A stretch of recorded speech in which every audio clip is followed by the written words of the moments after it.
বন্ধুরা শীতলা পুজো মানে অঞ্জলি দিতে গেলে আগে স্নান করে অঞ্জলি দিতে হয়। তো আমরা ঘাটে এসেছি সবাই মিলে স্নান করে, এই যে সবাই মিলে স্নান করছে।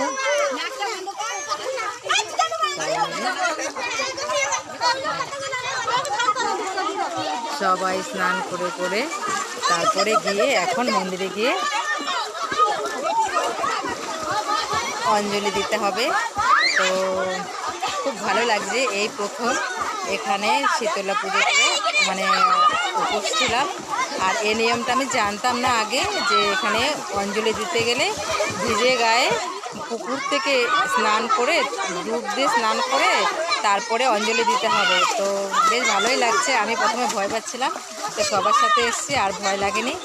তো সবাই স্নান করছে, বেশ মজাও হচ্ছে। সবাই মিলে অনেকটা দূরে এসেছি, পান্থশালা থেকে ভিআইপি মোড়ে এসেছি, যেখানে হনুমান মন্দির আছে, যেখানে আমি ছট পুজোতে এসেছিলাম সেই ঘাটে আবার এসেছি। তো অনেকেই আছে, দেখতে পাচ্ছেন বন্ধুরা। তো সবাই মিলেই যখন এসছে তখন বেশ ভালোই লাগছে।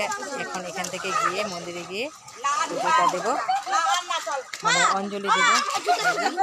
প্রচুর লোক আছে এখানে।